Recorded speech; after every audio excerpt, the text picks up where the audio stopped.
बिस्मिल्लाहिर्रहमानिर्रहीम, अस्सलाम वालेकुम। इंडिया की सूरत हाल इस वक्त इतनी ज़्यादा ख़राब हो चुकी है, जैसी जॉन बोल्टन ने बयान दिया है कि इंडिया और चाइना की जंग होती है तो किसी सूरत अमेरिका इंडिया का साथ नहीं देगा, ट्रंप किसी सूरत साथ नहीं देगा, किसी गलत फहमी में ना रहिएगा। अब आप ये देखिए इस वक्त सूरत हाल क्या पैदा होगी। ट्रंप और दूसरी उनकी इंतज़ामिया ये चाह रहे थे कि चाइना का खौफ बनाकर ये इनको हथियार बेचते रहे। अब इस वक्त रूस से तकरीबन एक तो 5.43 बिलियन डॉलर की डील है, एक करीबन 3 अरब डॉलर की डील है, और पिछले 17 सालों में रूस ने तकरीबन 32 से 35 अरब डॉलर्स के हथियार और चीज़ें बेची हैं। अब अमेरिका भी यही काम कर रहा है, वो भी इसी तरह बेचने की कोशिश कर रहे हैं इंडिया को, और इवन कि इंडिया पर प्रेशर दिया जा रहा है कि आप F-35 और दूसरे हमें ऑर्डर करें। अब सूरत हाल ये सामने आ रही है। मजीद डिस्कस करने से पहले इस वीडियो को लाइक करें, हकीकत टीवी को सब्सक्राइब करें और बेल आइकन पर जरूर क्लिक करें कि इस वक्त इंडिया कह रहा है कि अगर हमने रूस से चीजें ली हैं और रूस हमें शायद कुछ चाइना के साथ मदद कर दे, लेकिन ट्रंप तो हमारी मदद करने को तैयार नहीं। कुछ अरसा पहले जब इन्होंने कहा कि हम दवाइयां नहीं भेजेंगे अमेरिका के अंदर एंटी मलेरिया वाली, तो उस वक्त ट्रंप ने धमकी दी। उन्होंने कहा कि हमने आज तक इंडिया का इतना कुछ किया, अगर इंडिया नहीं कैसे भेजेगा दवाइयां तो उसको बड़े भयानक नताइज भुगतना पड़ेंगे। यानी इस वक्त समझ आ गई सूरत हाल इनको क्या है। अब इंटरनेशनल लेवल पर हर जगह ये बात चल रही है कि इंडिया का बनेगा क्या। आप समझना चाहते हैं कि इंडिया की पॉलिसी क्या है। आपको हकीकत टीवी एक फिल्म जिसका भी नाम हकीकत ही है, जो 1964 को रिलीज हुई थी, ये वो फिल्म थी जो 1962 की ठुकाई के बाद इंडिया की रिलीज की गई थी। अब जानना चाहते हैं इंडियन एस्टेब्लिशमेंट की पॉलिसी क्या है और इसको क्या सोच रही है। ये असल में 1964 का एक फिल्म का क्लिप है, आपको सुनवाना चाहते हैं, ज़रा सुनिए। आपको अंदाज़ा होगा कि आज भी इंडिया यही पॉलिसी अपनाया हुआ है कि हमने चाइना से इतना ही डरते हैं, इसलिए मोदी ने नाम नहीं लिया। ये ज़रा क्लिप सुनिए, आपको पता चलेगा इंडियन सोचते क्या है। और ये फिल्म में जो दिखाया गया था एग्जैक्टली आज चाइना के खिलाफ इनकी यही पॉलिसी है। ये सुनिए ज़रा क्लिप।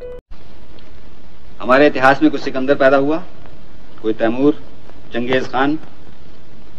क्या हिंदुस्तानी फौज ने आगे बढ़कर किसी की धरती पे कब्जा किया? तो क्या आज हम अपनी सदियों पुरानी परंपरा को तोड़कर किसी दूसरे देश के बंजर और पथरीले इलाकों पे कब्जा करेंगे? जब हमारी फौजें कांगो और कोरिया भेजी गई तो हमारे नेताओं ने कहा था तुम शांति सेना हो, देश की लाज रखना।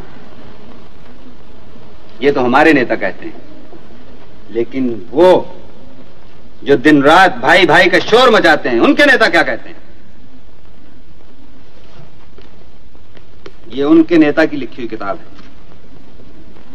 इसमें वो ऐलान फरमाते हैं कि जो हमसे सहमत नहीं वो हमारा दोस्त नहीं, और जो हमारा दोस्त नहीं वो हमारा दुश्मन है, और जो हमारा दुश्मन है उसको चीन की लाल फौज एक ना एक दिन खत्म करके दम लेगी। हम किसी को दुश्मन नहीं समझते, ये किसी को दोस्त नहीं समझते। हम संसार की महफिलों में इनकी सिफारिशें करते फिरते थे, और ये चुपके चुपके हमारी धरती पर फौजी चौकियां बना रहे थे। चीन की फौज सारे एशिया पर अपनी धाक जमाना चाहती है, संसार के अमन, संसार की शांति को तबाह बर्बाद करना चाहती है। ये शतरंज के मोहरे जो आगे बढ़ रहे हैं, शय और मात की एक एक ताल को समझ के आगे बढ़ रहे हैं, समझे? और उनकी चालों को खत्म करना, उन्हें खटाई में डालना, इसकी जिम्मेदारी हम पर है। हमें हुक्म मिला है गोली नहीं चलनी चाहिए, हम गोली नहीं चलाएंगे, लेकिन हम कभी भूल नहीं सकते कि ये चीनी यहां नेक इरादे से नहीं आया, ये हमारी धरती पे खड़ा है और हम ही से कह रहा है यहां से चले जाओ। आपने क्लिप सुना, अब आप समझ गए होंगे कि सूरत हाल क्या है। देखिए इंडिया इस वक्त फंस चुका है। अमेरिका के साथ अगर वो खड़ा होता है, चाइना ने तो इतनी धमकियां दी, उसके बाद भी ये अमेरिका के साथ खड़े हो गए। अब अमेरिका की जानिब से इस वक्त इनको झंडी दिखा दी गई है मोदी इस वक्त इतना पैनिक में आया हुआ है, उसको समझ नहीं आ रही कि हमने करना क्या है, हम किस तरह चाइना से निपटे। और इंडिया इस वक्त देखिए क्या कर रहा है, अमेरिका उसको हथियार दे रहा है, इवन के रूस उसको पुरानी चीजें बेच रहा है। वो खुश है, वो चाहते हैं कि बेचते रहें ये चीजें।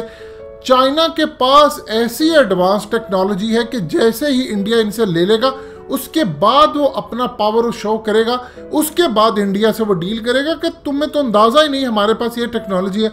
अब राफेल के मुकाबले के अंदर चाइना के पास जो टेक्नोलॉजी है, जब इनके पास राफेल आ जाएगा वो तब अपने पत्ते शो करेंगे, तो उस वक्त इंडिया को समझ नहीं आएगी कि हमारे साथ हुआ क्या है। चाइना के पास ऐसी टेक्नोलॉजी है कि वो आसानी के साथ उनके 2-3 राफेल गिरा सकते हैं, और इंडिया ने इसी खुशी के अंदर कि हमारे पास राफेल आ गया, इन्होंने अपने बहुत सारे जहाज तबाह करवा लेने हैं। देखिए इस वक्त इंडिया के अंदर सूरत हाल है कि उनके एक जनरल ने प्रेस कॉन्फ्रेंस की और कहा कि पाकिस्तान की तरफ से हमले का खदशा है, जबकि आज़ाद कश्मीर के सदर ऑलरेडी कह चुके हैं आज़ाद कश्मीर के अंदर इस वक्त बड़े लेवल का इंडिया की कार्रवाई का खदशा है, और उनकी एयरफोर्स किसी भी वक्त आकर हम पर हमला भी कर सकती है, क्योंकि लद्दाख के अंदर उनको मार पड़ी है और अभी तक उनको समझ नहीं आ रही कि इशू क्या करें। उनकी इस वक्त फौज और उनकी इस्टेब्लिशमेंट और मोदी इन सब के दरमियान इस वक्त शदीद इख्तलाफा चल रहे हैं।